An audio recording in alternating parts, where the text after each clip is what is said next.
देसी शब्द हो गए, जैसे पत्थर हो गया, फावड़ा हो गया, डिबिया, घोंसला, आटा, पगड़ी, सड़क, रोड, ये सब देसी शब्द हैं। हमारे देश में ये शब्द का जो है यूज होता है, और ये अलग अलग क्षेत्रों से, मतलब गांव में नहीं, एक ही चीज़ कुछ अलग अलग तरीके से लोग बोलते हैं, वही है ये। अब देखिए विदेशी शब्द क्या होता है। ये शब्द विदेशी भाषाओं से लिए गए हैं, मतलब विदेश में जो भाषा बोली जाती है ना, वहाँ से लिया गया है, तो वो विदेशी शब्द होते हैं। विदेशी शब्दों में भी दो तरह का, एक अरबी फारसी होता है और एक अंग्रेजी शब्द होता है। ठीक है, ये सब क्या है, विदेशी हैं, जो हम लोग अपने यहाँ यूज करते हैं। देखिए खर्च जो है, खर्च, मजबूर, औरत, सिफारिश, ईमानदार, फौज, ये सब ना अरबी वर्ड हैं, अरबी फारसी शब्द हैं। और अंग्रेजी के जो शब्द हैं, देखिए doctor, engineer, pen, pencil, car, school, police, camera, radio, ये सब क्या है, अंग्रेजी शब्द हैं, जो हमारे देश में एकदम बोली ही जाती है, इसको बोला जाता है ना। ये क्या है, विदेशी शब्द हैं। ठीक है,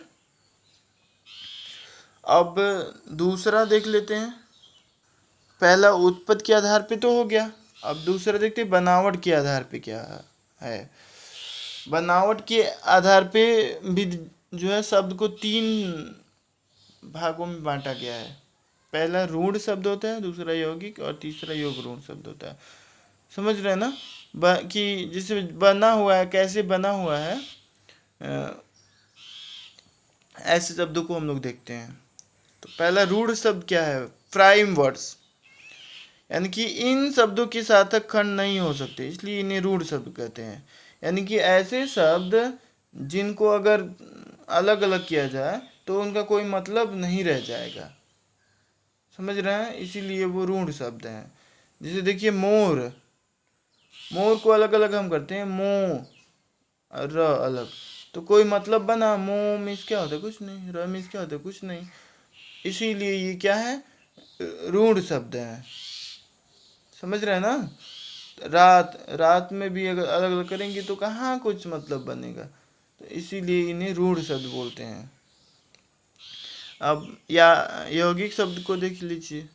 यौगिक नाम से ही पता चल रहा है कि कंपाउंड, यानी कि यौगिक का अर्थ क्या होता है, कंपाउंड होता है, यानी जुड़ा हुआ। तो ऐसे शब्द दो या दो से अधिक शब्दों के मेल से बनते हैं, यानी कि ये जुड़े होते हैं, दो या दो से अधिक शब्द उसमें मिले होते हैं, तब जाके एक शब्द रहता है वो, इसलिए इसको यौगिक शब्द बोलते हैं। ठीक है, कंपाउंड रहता है, मतलब एक ही शब्द में दो शब्द मिल करके बने रहते हैं, इसलिए इसको क्या बोलते हैं, यौगिक शब्द। जैसे देखिए वायु, यान, वायु भी है, यान भी है, यानी कि दो अलग अलग है ना, वायु एक शब्द हो गया, यान एक शब्द, दो शब्द मिल करके बने, इसलिए इसको यौगिक शब्द बोलते हैं। डाकघर में भी डाक अलग, घर अलग, दोनों मिल करके बने, इसलिए डाकघर हो गया। विद्या भी और आलय भी। ओके, अब योग रूढ़ देख लेते हैं। योग रूढ़ शब्द क्या होता है, ये प्राइम कंपाउंड वर्ड होता है, प्राइम कंपाउंड वर्ड, यानी योग भी होता है और रूढ़ भी होता है, यानी कि योग शब्द भी होता है और रूढ़ भी होता है। तो इसका डिफिनेशन देखते हैं। ये शब्द यौगिक तो होते हैं, लेकिन किसी विशेष अर्थ में प्रयोग होने के कारण रूढ़ हो गए हैं।